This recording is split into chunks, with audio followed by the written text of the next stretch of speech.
Assalamualaikum warahmatullahi wabarakatuh.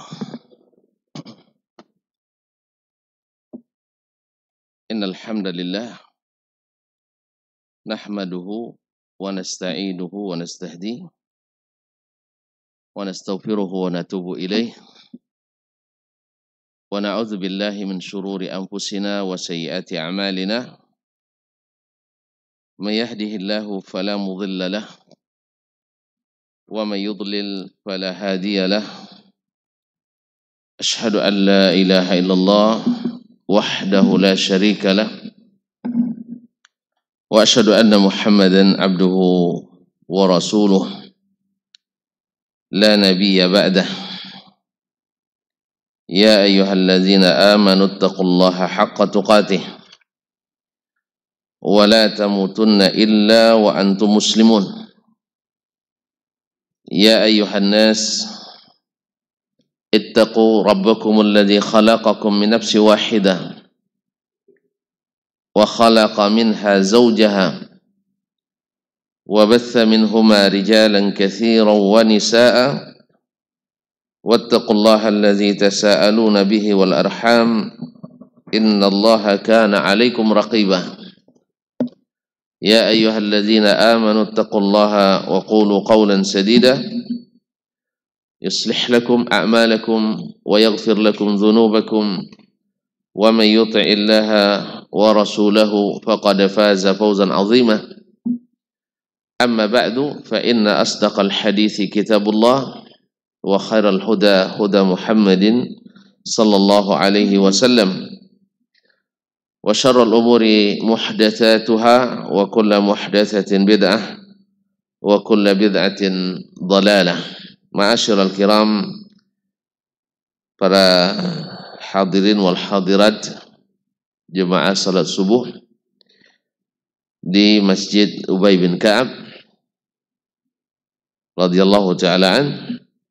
Alhamdulillah, subuh yang ke-26 ini kita masih diberi Allah Subhanahu wa taala kemampuan, kesempatan dan mudah-mudahan keikhlasan untuk sama-sama mendapatkan kebutuhan utama, yaitu salat subuh. Dan insyaallah kita lanjutkan dengan salah satu dari bentuk zikir yang Allah sukai, yaitu majlis al-ilm. Mudah-mudahan beberapa saat di pagi ini menjelang terbit matahari, Allah berikan kita keberkahan seperti yang didoakan Nabi. Allahumma barik li ummati fi bukuriha. Ya Allah, berikan keberkahan kepada umatku di waktu paginya. Semoga salawat dan salam kepada baginda Nabi alaihi salatu wassalam yang kita cintai, yang kita rindukan bertemu dengannya, dan mudah-mudahan cinta kepadanya membuat kita kokoh dan merasa ringan melangkahkan kaki, mengayunkan tangan mengikuti sunnah-sunnah Nabi alaihi salatu wassalam. Semoga Allah mudahkan kita paham dan Allah mudahkan kita mengamalkan. Amin ya rabbal alamin. Allahumma salli ala nabiyyina wa habibina Muhammad wa ala alihi wa ashabihi wa man tabi'ahum bi ihsanin ila yaumil liqa'ah. Ma'asyiral kiram, kembali kita mengaji bersama Imam As-Sabuni rahimahullah ta'ala di dalam kitabnya Aqidatus Salaf Ashabil Hadis. Aqidahnya as-salaf dan para ahli hadis. Kaum muslimin dan muslimat dirahmati Allah SWT,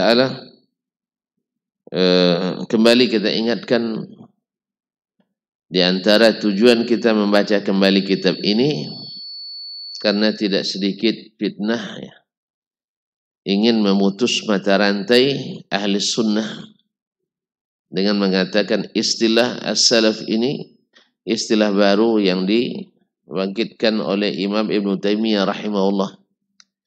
yang hidup di abad ke-7.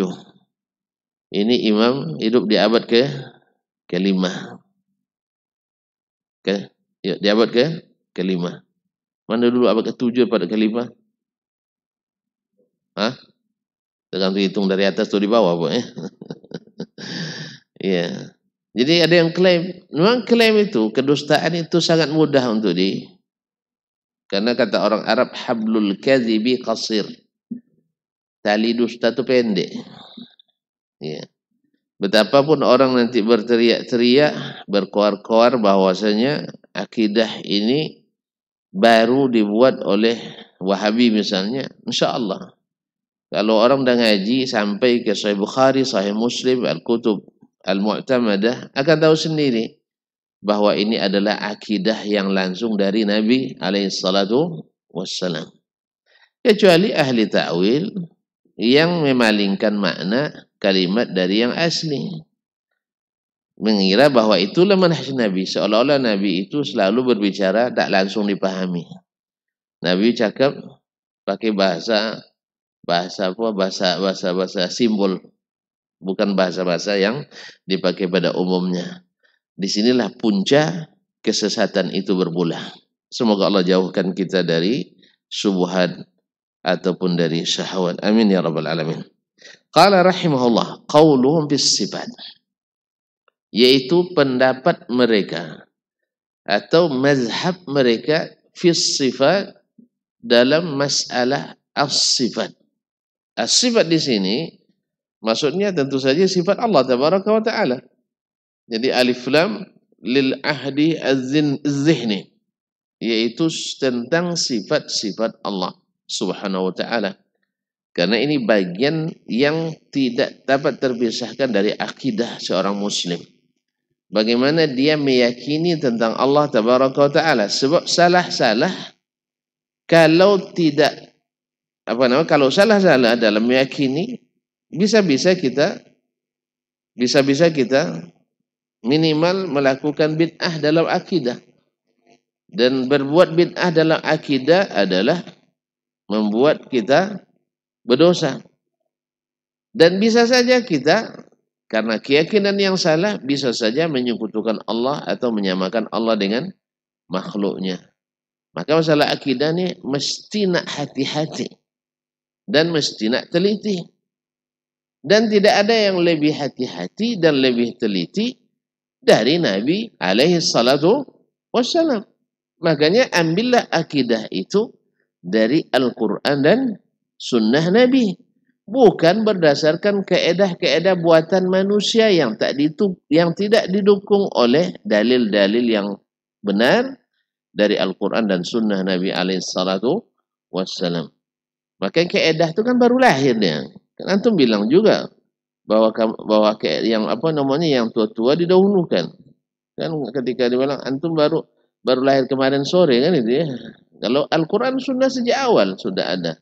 Dan para sahabat memahaminya langsung dari Nabi alaihissalam tanpa bertanya dulu kepada Syekh Aristoteles atau Socrates atau lain-lainnya, baik secara langsung ataupun tidak langsung.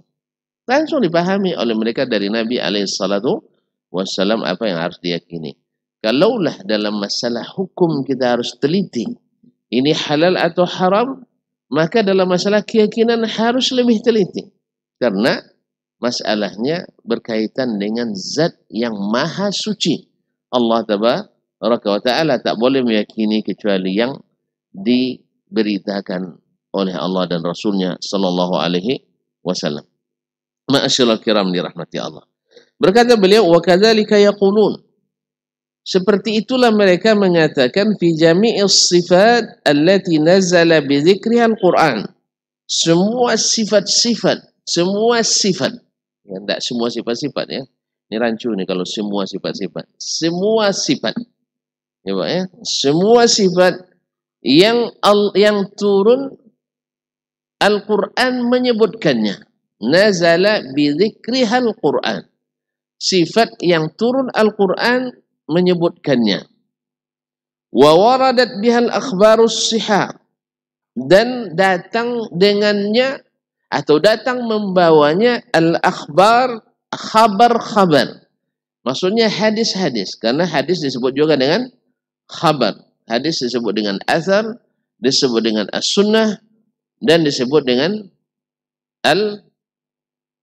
as-sunnah, al-hadis, al-khabar, al-athar, as-sunnah. Itu sama maknanya secara umum. Secara umum. Masyarakat kiram yang datang membawanya al-akhbarus sihah, berita-berita yang sahih.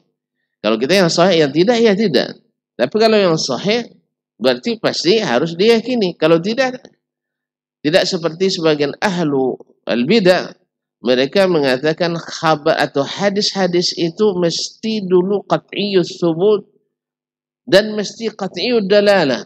Yang qat'iyus thubut pun dijadikan juga dhanni ad-dalalah dan seterusnya akibat kaedah-kaedah yang dibuat tidak sesuai dengan fakta dan keadaan yang sesungguhnya yang diyakini dan diriwayatkan dari Nabi alaihi salatu wassalam. Ma'asyiral kiram dirahmati Allah.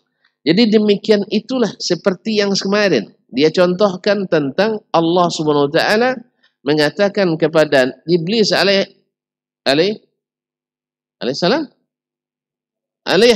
ra'natullah, ketika Iblis tak mau sujud kepada Adam, qala ya Iblis ma mana'aka an tasjuda lima khalaqtu biyadai.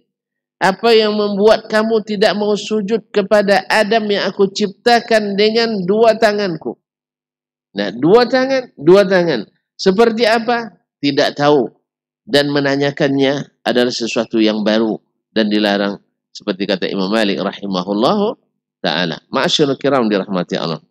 Nah, seperti itulah perkataan para ulama-ulama as-salaf dan ashabul hadis yang seperti yang datang dalam Al-Quran dan Sunnah Nabi alaihissalatu wassalam yang sahih, minas sam'i, seperti as-sama', yaitu sifat Allah, yaitu sama', wal basar, dan basar. Sama' artinya mendengar, wal basar melihat, wal ain, dan sifatnya yaitu mata, wal wajh.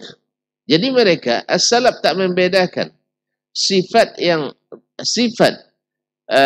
zatiyah dengan sifat fi'liyah khabariyah, tidak dibedakan oleh mereka. Semua yang datang dalam Al-Quran dan Sunnah Nabi yang sahih mesti diyakini dan diisbatkan.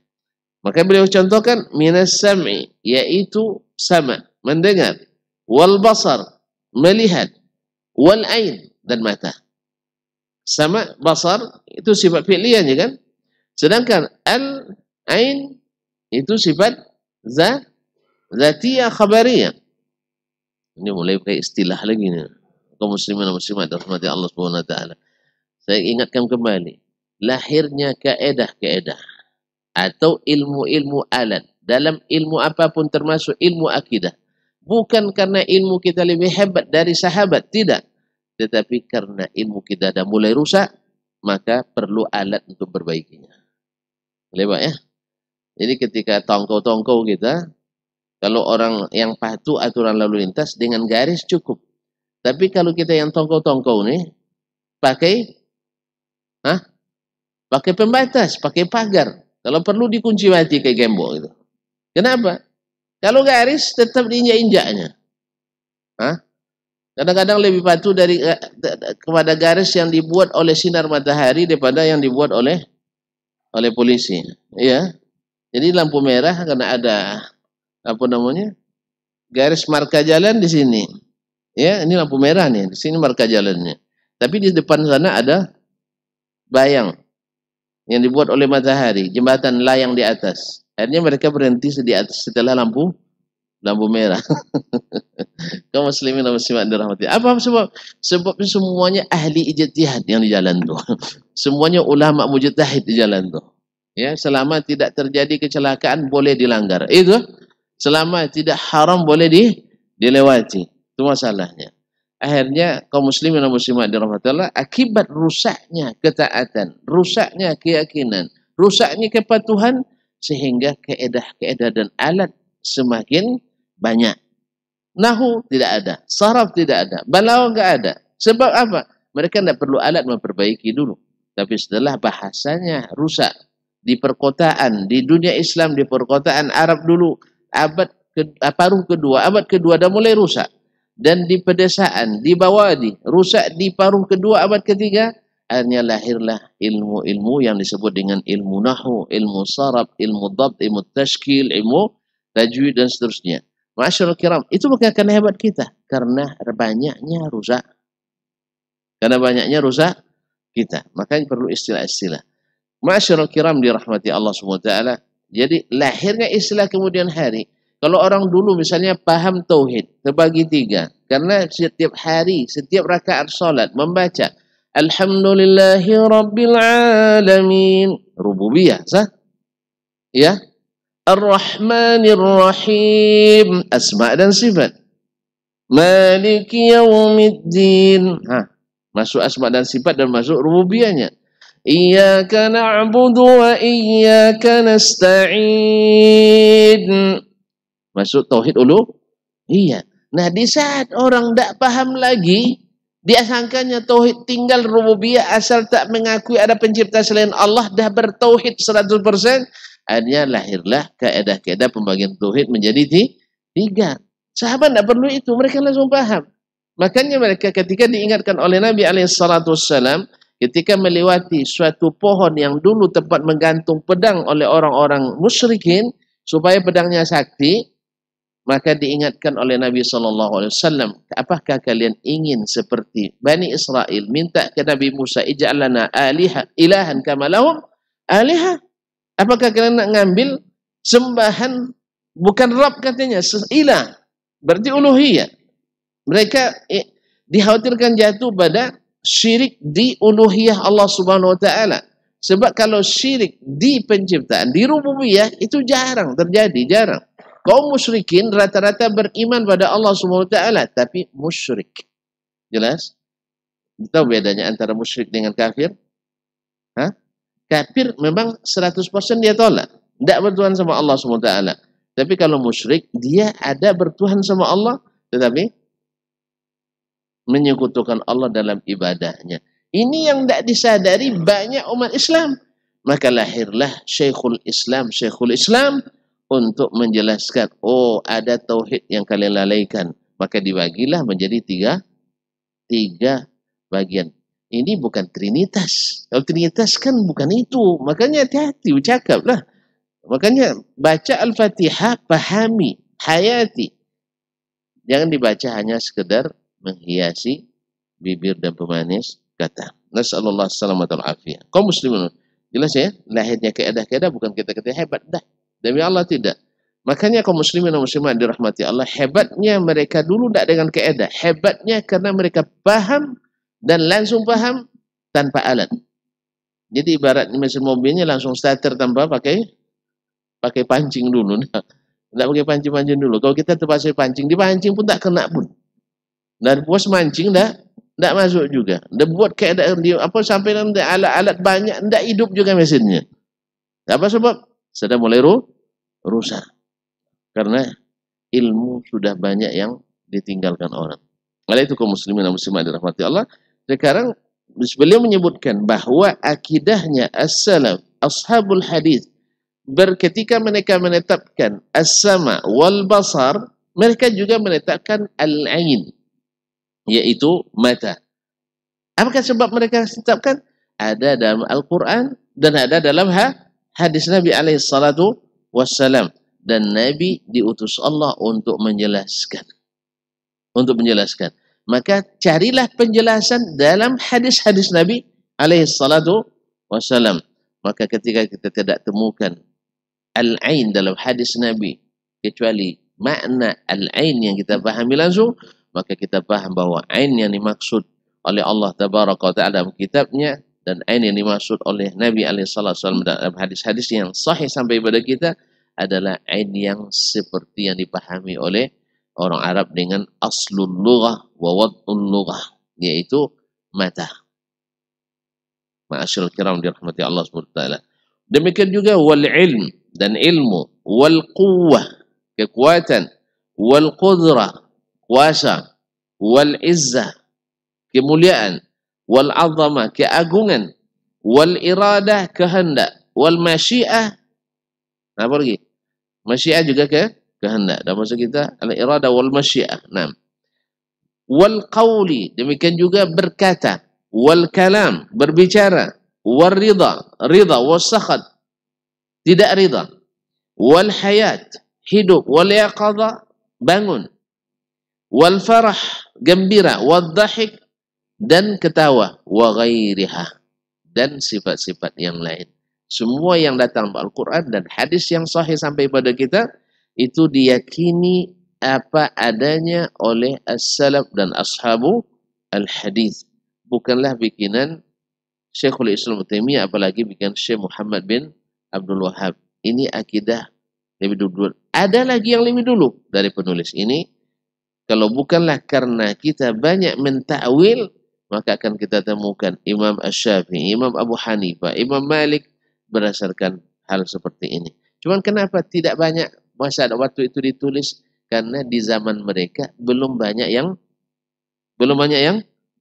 rusak, sehingga alat tak perlu banyak dulu. Jelas? Tapi kalau semakin banyak rusaknya perlu banyak alat. Dulu orang sakitnya tak banyak, sehingga tidak banyak rumah sakit. Betul kan? Tidak banyak alat-alat medis. Sekarang alat medis tidak tanggung-tanggung banyaknya. Apa sebab? Penyakit semakin banyak. Bukan karena kita semakin sehat, tidak. Kalau percaya, kita lebih sehat dari orang dulu atau orang dulu lebih sehat dari kita? Orang dulu lebih sehat. Ini contohnya. Masya Allah. Orang dulu ini. Jelas kan? Coba bandingkan. Awak dah tidur berkorul, dia belum tidur lagi. Awak belum bangun, dia sudah bangun. Ya Pak ya, mohon maaf ya. Yang denda saya Pak. Ya, karena Bapak satu paling tua sini. Nah, jadi mereka masih ada itu sehat juga, masya Allah tabarakallah. Jadi orang-orang dulu tuh tahan-tahan. Umur 70-an seperti umur 50-an. Kalau kita tapi saya termasuk orang dulu nih. Ya, tentunya orang sekarang. Nah, kalau kita sekarang umur 30 sudah macam umur 50. Ada kawan umur waktu itu sekitar 30-an masih bisa. Diperiksa selnya, ternyata umur selnya sudah 53 tahun. Ya. Nah, kalau awak alhamdulillah Pak, umur 50, selnya masih 40. Muslimin dan muslimat dirahmati Allah. Saya belum tes lagi. Ada yang tes silahkan, tidak masalah. Insya Allah lebih mudah dari umur insya Allah. Baiklah kaum muslimin dan muslimat. Jadi ketika banyak kerusakan, banyak alat yang dibutuhkan. Makanya lahirnya ilmu-ilmu alat, qawaid fiqhiyah, qawaid usuliyah, qawaid lughawiyah, qawaid balaghiyah, syairi dan sebagainya. Bukan karena hebat. Karena butuh alat itu dulu baru bisa seperti mereka. Kadang tidak juga seperti mereka. Mendekati pun kadang tidak.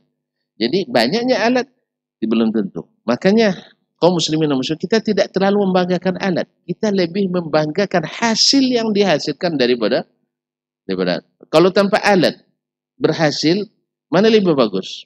Pakai alat atau tanpa alat? Kalau bisa tanpa alat. Makanya orang Arab lebih hebat bahasa Arab daripada orang.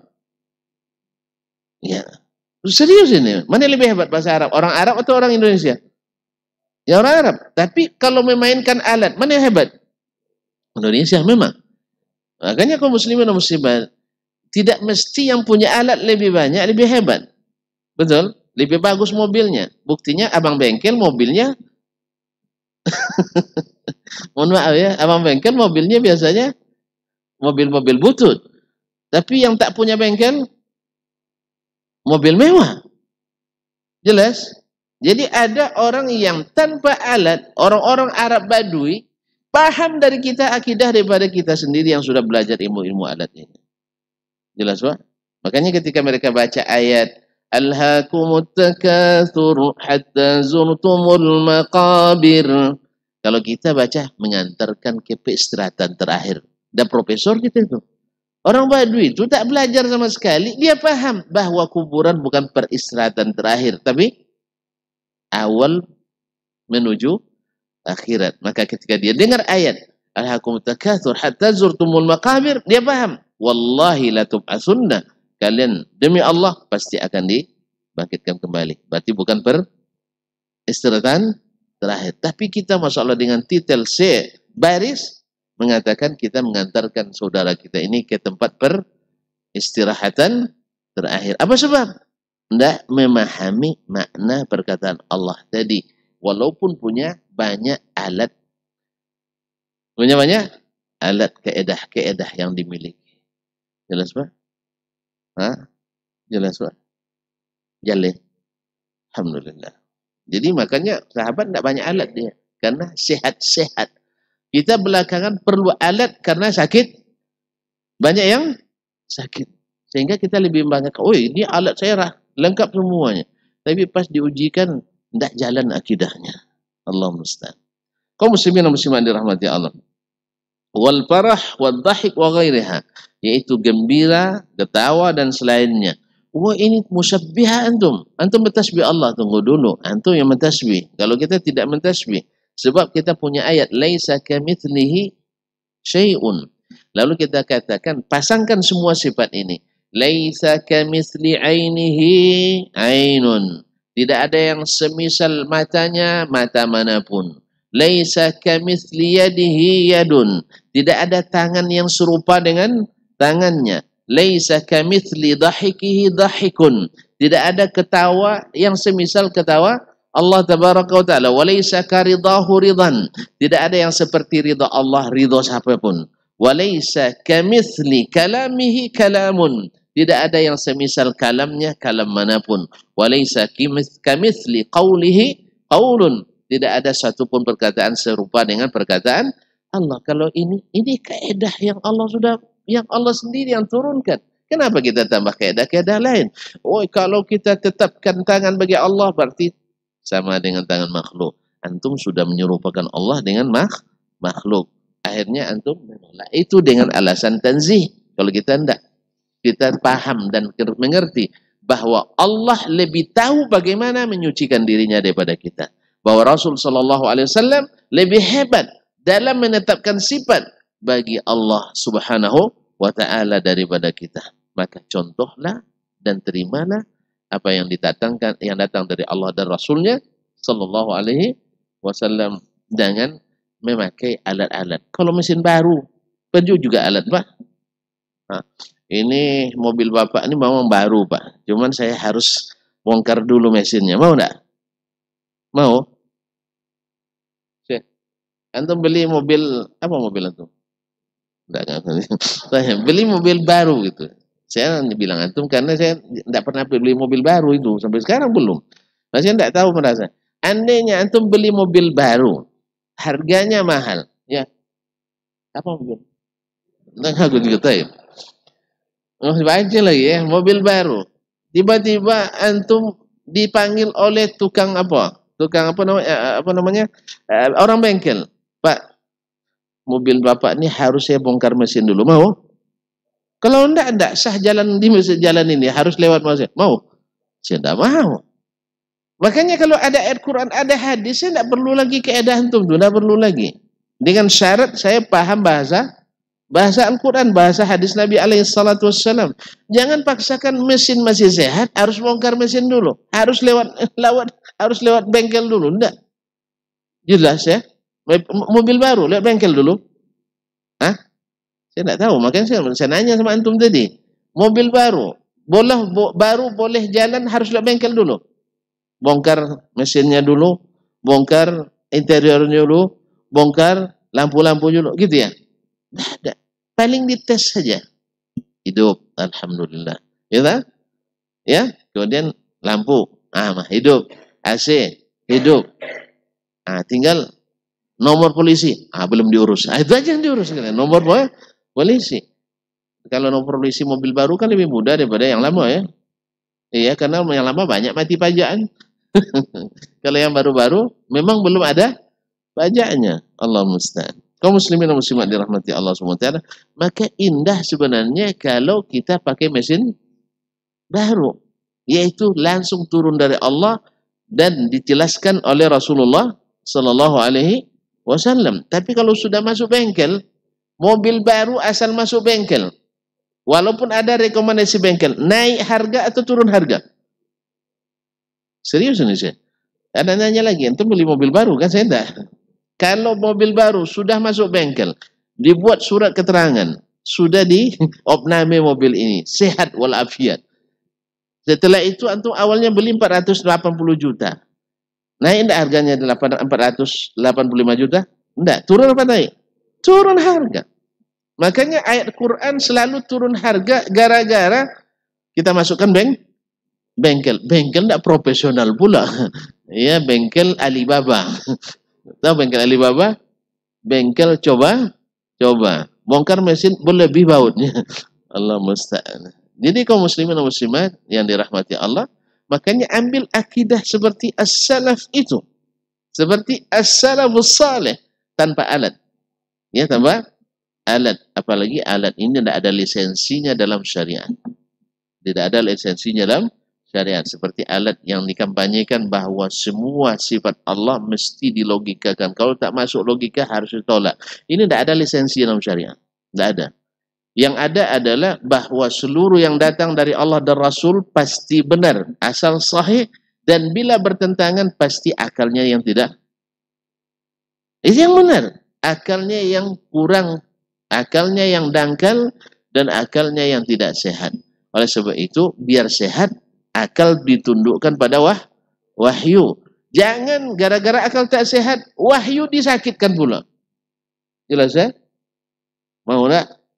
Nanti besok beli mobil, bawa ke bengkel. Mau? Bengkel tepi jalan. Langsung turun harga itu. Allah musta'an. Jangankan masuk bengkel, teman-teman kaum muslimin. Antum beli mobil baru di showroom, habis itu bawa ke rumah. Pakai mobil Wings. Tahu Wings? Mobil apa gendong. Digendong mobilnya pulang. Tidak pernah gendong mobil. Mobil-mobilan ada kan? Nah, digendong mobilnya, tidak diisi bensin pun tak dihidupkan. Naik harga apa turun harga? Langsung turun. Yang punya mobil baru paham nih. Yang punya mobil baru paham. Kalau awak mana paham awak? Kau muslimin dan muslimat ini yang dirahmati. Langsung turun harga. Kalau antum beli 500 juta, lalu mobilnya digendong sampai ke rumah, depan rumah. Tidak hidup, tak ada kilometer bergerak sama sekali. Insya Allah harganya langsung turun. Makanya jangan dimain-mainkan wahyu ya kaum muslimin. Kalau dimain-mainkan nanti turun harganya. Allah musta'an. Akhirnya wahyu itu tidak lagi kecuali sekedar penguat. Bukan asal yang dijadikan landasan. Hanya sekedar kalau sesuai diterima, kalau tidak disuruh minggir, dijauh-jauhkan. Apakan yang penting harus logika dulu. Ini bukan bengkel resmi, tapi bengkel Alibaba. Nah, baru dengar istilah Alibaba ya? Kalau di sana begitulah, kalau orang coba-coba terhadap sesuatu, tidak ahli disebut Alibaba. Itu istilah masyhur. Karena Alibaba itu suka coba-coba, kadang konyol, kadang Allah musta'an. Kaum muslimin dan muslimat dirahmati Allah. Min ghairi tashbihin li syai' min zalik. Kita menetapkannya ain, mata, yad, tangan, sama, pendengaran, basar, penglihatan, kalam, perkataan, min ghairi tashbihin, tanpa mentashbih, tanpa menyerupakan, li syai'in min zalik, satu pun dari sifat itu bisifatil marbubin al makhluqin. Tak kita serupakan sedikit pun dengan sifat-sifat makhluk yang Allah ciptakan. Jadi makanya seperti tadi, laisa yadun laisat kal yad. Tangan yang tidak seperti tangan. Ainun laisat kal ain. Yaitu mata yang tidak seperti mata yang kita ketahui bersama. Tapi mata, iya mata. Seperti apa? Laisa kamitslihi syai'un wa huwas samiul basir. Jadi kaidah ini atau ayat ini jadi rebutan juga ya antara ahli sunnah wal jamaah. Antara ahli sunnah wal jamaah. Nah, semuanya ngaku ahli sunnah wal jamaah. Tentu saja yang menentukan bagaimana sikap kita pada sunnah dan pada jamaah atau kaum muslimin. Masyarakat kiram dirahmati Allah. Tanpa menyerupakan satu pun dari sifat itu dengan sifat makhluk. Bal yantahuna fiha ila ma qalahu Allah. tabaraka ta'ala. Mereka cukup dengan apa yang Allah katakan. Tangan, tidak diserupakan. Baik. Wa qalahu Rasulullah sallallahu alaihi wasallam, dan cukup dengan apa yang disabdakan oleh Rasulnya sallallahu alaihi wasallam, min ghairi ziyadatin alaihi, tanpa ditambah, wala idafatin, tanpa disisip, ilaihi, wala takyifin lahu, dan tidak pula memvisualisasikan, membagaimanakan, mengkaifiatkan, wala tasbih, dan tidak pula mentasbih, menyerupakan, wala tahrifin, dan tidak pula dipalingkan maknanya, wala tabdilin, dan tidak diganti-ganti, wala taghyirin, dan tidak dirubah-rubah, wala izalatin li lafdil khabari, dan tidak pula menghilangkan lafaz khabar, amma ta'rifuhul Arab, dari makna yang dikenal oleh orang Arab pada asalnya, wa tada'uhu alaihi bi ta'wil munkar, dan dari makna wad asli yang dikenal orang Arab dengan takwil yang tidak dikenal. Contoh ya, tapi jangan tersungging lah. Nah, itu contoh istawa. Dalam bahasa Arab aslinya dikenali oleh orang Arab. Silakan buka kamus manapun, kecuali yang sudah terkontaminasi dengan pemahaman Mu'tazilah. Istawa maknanya pasti ala wartafa, tinggi. Itu makna istawa. Lalu dipalingkan dengan makna istaula, supaya sesuai dengan akal. Ini akal tongkau nih ya, kaum muslimin dan muslimat. Silakan cari dalam kamus Arab yang asli, ya bukan yang sudah terkontaminasi belakangan. Silahkan. Maka istaula maknanya adalah as-saytara ala syai' qabla ayusatir alaih, yaitu menguasai sesuatu sebelumnya tidak dikuasainya. Ini menyucikan Allah atau memburukkan Allah?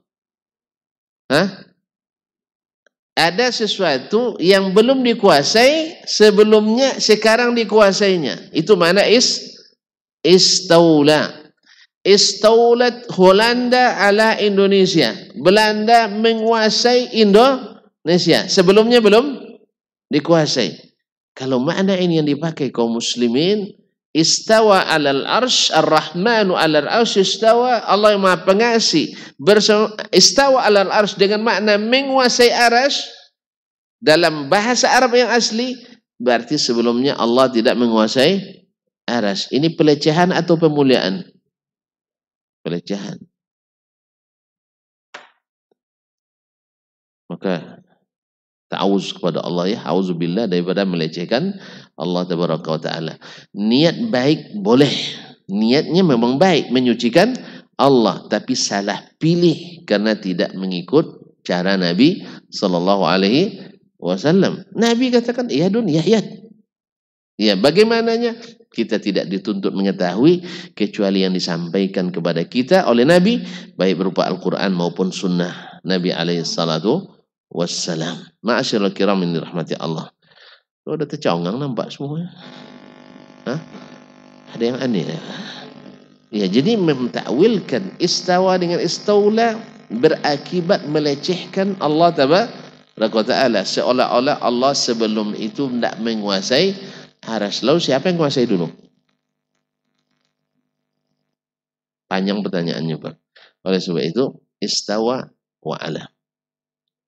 Jelas? Dan inilah yang difirmankan Allah, disabdakan oleh Rasulullah sallallahu alaihi wasallam. Tapi kalau dibuat berdebat panjang nih, Pak. Ya, akan ada debatnya nih. Biasa, antum baca nanti kita ilmu kalam, banyak jawabannya nanti. Ya, kalau antum tidak paham ilmu kalam, ya, tidak paham sunnah dulu, tidak usah pakai ilmu kalam, sebab nanti langsung kelam itu. Ya, langsung kelam. Kalau udah masuk ke situ, sunnah itu hilang nanti itu. Hilang. Apa sebab? Syubhat itu sangat kuat. Hati ini lemah. Apalagi ilmunya tanggung. Jangankan kita yang tak pernah belajar, kita yang sudah pernah belajar pun kadang-kadang mendengar hujah syubhatnya, auzubillah, pon yang palur ya. Nah, tapi kita harus dipelajari juga karena kita harus menjawab. Ya, menjawab berbagai syubhat. Allah musta'an. Kalau antum tidak kuat, biarkan aku aja, antum takkan kuat ya. Nah, kaum muslimin dan muslimat dirahmati Allah, memang perlu takhasus. Makanya tidak sama, tidak semua orang yang belajar mantik itu dilarang. Yang dilarang itu adalah para pemula atau orang yang tidak perlu kepadanya. Tapi kalau para ulama yang harus menjawab berbagai syubhat, ya harus paham pemikiran ahli-ahli. Ya kalau nak menolak syubhat harus paham cara berpikir ahli syubhat. Nah, jelas ya. Bukan berarti antum nak paham pencuri belajar dulu mencuri, tidak. Maksudnya mempelajari strategi para, iya kan? Jelas lah. Misalnya orang-orang yang bertugas di pemberantasan korupsi. Dia tahu enggak cara korupsi? Tahu. Kalau enggak gimana dia meneliti? Tahu dia strategi gimana seseorang akan jadi kok? Hafal dia undang-undangnya. Apakah dia korupsi juga? Antum langsung curiga juga dengan iya. Iya, asalnya dia tidak korupsi. Nanti kalau dia korupsi ada lagi ahli korupsi yang tahu. Ternyata pemeriksa juga ternyata korupsi juga. Karena dia paham cara korupsi. Oleh itu kaum muslimin dan muslimat, hati-hati memang. Kalau antum bukan pemeriksa, anda usah belajar. Kalau bukan pemberantas korupsi, anda usah belajar. Korupsi, anda usah belajar itu. Memang antum tidak butuh. Kalau antum belajar juga, nanti akhirnya antum yang korupsi. Sama. Para polisi mesti paham strategi para pencuri. Iya. Ada polisi sini enggak? Ditanya. Ya, ahli kriminal, paham enggak dia kriminal?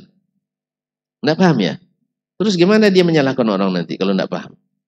Dia pelajari itu strategi para pencuri itu. Tapi apakah dia pencuri? Nah, belum tentu. Berarti ada juga ya. Nuduh-nuduh nampaknya. Iya, memang resiko memang. Resiko besar ketika kita harus menghadapi masalah-masalah besar. Kalau antum tidak kuat, maka cukup di masalah-masalah kecil saja. Jangan ikut-ikutan masalah besar. Sebab masalah besar kesalahannya besar. Kalau masalah kecil kesalahannya kecil. Jadi jangan besar dulu sebelum iya, jangan besar dulu sebelum menjadi orang besar. Sebab nanti antum bisa ibaratnya ngomong-ngomong tuh, ngomong-ngomong. Apa ngomong-ngomong sih? Balon. Balon. Balon itu kalau kebanyakan angin meledak dia, pecah. Makanya jangan isi balon kecil dengan angin besar. Jelas? Buat contohnya. Baik. Kaum muslimin dan muslimat dirahmati Allah. Jadi tidak ada tahrib dan ta'dil dan tidak perubahan dan tidak merubah, menghilangkan makna asli yang orang Arab langsung memahaminya. Sebab akan bertentangan dengan keedah. Ketika bicara tentang ilmu al-kalam, al-kalamu dalam nahwu ya, bukan ilmu kalam. Al-kalamu huwa lafdzul murakkabul mufidu bil wada'. Lalu sekarang setiap berita tentang Allah bukan bil wada' lagi, harus dipalingkan dari mana asli. Contohnya tadi, ketika dipalingkan akhirnya melecehkan Allah tabaraka wa ta'ala, bukan justru menyucikan Allah subhanahu wa ta'ala. Ma'asyiral kiram dirahmati Allah. Memang bersama antum ni asyik gitu, ngantuk hilang. Ya serius ya. Ngantuk hilang, waktu begitu cepat pergi. Tak terasa. Memang nikmat hidup bersaudara. Masyaallah. Gimana kita teruskan? Masih panjang sih. Baik. Insyaallah. Antum belum ngantuk silahkan tinggal kita teruskan. Nah. Qala rahimahullah ta'ala wa yujrunahu 'ala adh-dhahir. Dan mereka ahlul hadis as-salaf menjadikan makna ini dipahami dengan makna zahir. Makna zahir. Makna zahir kaum muslimin bukan istilah zahir dalam ilmu ushul fikih, tidak. Al-zahir itu adalah makna al-mutabadir ila dzihn. Ketika disebut itu yang terbayang langsung. Makna itu yang dipahami langsung. Itu namanya makna zahir. Itu makna zahir. Dan kita sudah sebutkan kemarin. Kenapa makna zahir? Karena Al-Quran berbahasa Arab yang menjelaskan. Andainya bukan itu yang mana ini maksud, mesti ada qarinah, indikator yang kuat yang menunjukkan bukan itu makna yang dimaksud. Kalau misalnya antum hari Jumat mengatakan saya melihat singa khutbah hari ini, tentu orang langsung paham karena antum sudah melihat orang. Tidak ada singa yang khutbah. Berarti pasti singa podium. Kalau tidak singa padang pasir. Ya, saya dulu ketika pulang diundang ke depan para dai. Saya bilang saya terus terang ini agak gugup juga karena berhadapan dengan para singa podium. Cuma yang membuat saya bersemangat, saya singa padang pasir. Mana lebih garang, singa podium, singa padang pasir? Kalau iya, awak kan lama main di Arab kan? Jadi awak singa padang pasir. Akhirnya terpukul juga mereka, ngangguk-ngangguk ini. Rasain tuh. Jadi itu teori juga untuk memukau para singa-singa podium itu. Kalau enggak kan mereka kan biasa berbicara lantang, retorika hebat kan. Awak baru turun kan? Awak kan baru turun, baru tamat kan? Ustaz begini rupanya retorikanya kalah sama kita kan. Akhirnya saya pukau dengan bahasa tadi. Memang tuan-tuan singa-singa podium, tapi ingat saya singa padang pasir. Masyarul kiram dirahmati Allah SWT. Wa yakiluna ilmahu ilallah ta'ala, dan mereka menyerahkan ilmunya kepada Allah. Di sini nanti kalau ahli ta'wil lagi antum, ditakwilkan lagi. Maksud ilmunya, ilmu tentang maknanya. Kita tidak paham maknanya. Akhirnya jadilah mazhab salaf itu mazhab tafwid. Yaitu tidak paham makna, tidak paham kaifiyah. Subhanallah. Kalau tidak paham makna, tidak paham kaifiyah, bisa selamat? Bisa selamat? Padahal mereka menyebut bahwa as-salafu aslam, lebih selamat. Orang yang tak paham bisa selamat? Tidak selamat. Syekh. Gimana nak katakan selamat kalau tidak paham? Berarti maksud dari Syekh di sini, ilmahu adalah ilmul kaifiyah, bukan tafwidul makna. Karena Allah, perkataan Allah tak mungkin abas, tak mungkin main-main. Lalu dia turunkan Ar-Rahmanu 'alal arsy istawa. As-salaf memahami bahwa istawa tidak diketahui maknanya. Mungkin tiba-tiba antum paham, mereka tidak paham antum. Saya ulang lagi, Pak. Saya ulang lagi. Biar paham, Pak. Kalau dibaca ini oleh ahli kalam, perkataan ini, yakni wa yakiluna ilmahu ilallah, mereka mewakilkan ilmunya kepada Allah. Mereka akan mengatakan makna ilmunya adalah makna kalimatnya. Yad tidak boleh diartikan dengan tangan, sebab kita nggak tahu. Oleh sebab itu lebih selamat. Pokoknya yadun saja. Tidak boleh diketahui bahwa yadun itu adalah dengan makna tangan seperti yang dipahami oleh orang Arab. Pokoknya orang Arab tidak paham lah. Tiba-tiba datang orang ajam belakang, paham dia mana istawa itu, yaitu istaulah. Subhanallah, sahabat Abu Bakar tidak paham, tiba-tiba kita paham. Ini pelecehan atau penghargaan nih? Pelecehan lagi. Bahwa mereka hanya mentafwid makna dan hakikat. Dan ini tak dikenal di as-salaf. Tetapi memang ahlu ta'wil suka ta'wil. Perkataan Allah saja ditahrif, apalagi perkataan ulama. Allah musta'an. Sebenarnya kalau kita kembali ke alimnya di atas, paham kita bahwa mereka meyakini yadun yad, meyakini istawa, meyakini itu al-hub, al-mahabba, al-dhahik, al-dhahik, ya kan? Cuman kaifiyahnya yang kita tidak ketahui. Jadi kalau dibaca alinea sebelumnya paham bahwa mereka paham maknanya, cuman kaifiyatnya mereka tidak paham. Itulah makna perkataan Syekh di sini, wa yakiluna ilmahu ila Allah taala, mereka mewakilkan ilmunya kepada Allah tabaraka wa taala. Wa yuqirruna bi anna ta'wilahu la ya'lamuhu illa Allah, dan mereka meyakini, mengikrarkan bahwa tidak ada yang mengetahui ta'wilnya kecuali Allah tabaraka wa taala. Ta'wil maknanya itu ma ya'ulu ilaihil makna, seperti apanya. Nah, kama akhbarallahu anir rasikhina fil ilmi annahum yaqulunahu fi qouli ta'ala, sebagaimana Allah memberitahukan tentang orang-orang yang rasikhin, yang mendalam ilmunya, bahwa mereka mengatakan dalam firman Allah, warrasikhuna fil ilmi yaqulun amanna bihi. Orang-orang yang mendalam ilmunya mengatakan kami beriman kepadanya. Kullu min indi rabbina, semua itu datang dari sisi Rabb kami. Maksudnya Al-Quranul Karim, ada ayat muhkamat, ada ayat mutasyabihat. Mereka katakan kami beriman kepada semuanya karena semuanya datang dari Rabb kami. Wa ma yadzakkaru illa ulul albab, dan tidak ada yang mendapat pelajaran kecuali orang-orang yang berakal. Ma'asyiral kiram yang dirahmati Allah SWT. Kemudian Syekh melanjutkan, wa ayatul kitabi wa akhbarur rasuli sallallahu alaihi wasallam sahiha al-munira natiqa bihadhihi sifat wa ghairiha katsiratun.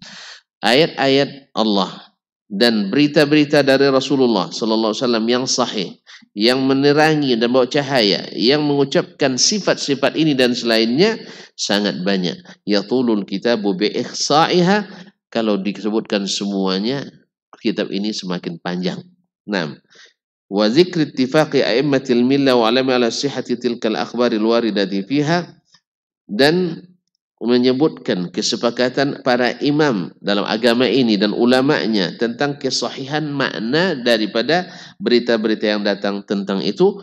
Wa aktsaruha mukharrajun bil asanidis sahihah, sebagian besarnya dikeluarkan, diriwayatkan dengan sanad-sanad yang sahih fi kitabil intisar, di dalam kitab al-intisar. Wa syaratna fi awali hadzal kitab al-ikhtisar, dan kami syaratkan di awal kitab ini akan menyebutkan secara ringkas, wal ikhtisar ala adna al-miqdar, dan cukup menyebutkan sebagian kecil, dunal ikthar, tanpa banyak-banyak, bi riwayatil akhbar, tentang riwayat-riwayat berita, wa zikri asanidihas sahihah, dan menyebutkan sanad-sanadnya yang sahih, inda naqalatil athar, menurut ahli-ahli periwayat hadis, wa musannifil masanidis sihahil kibar, dan para penulis kitab-kitab musnad yang sahih dan besar.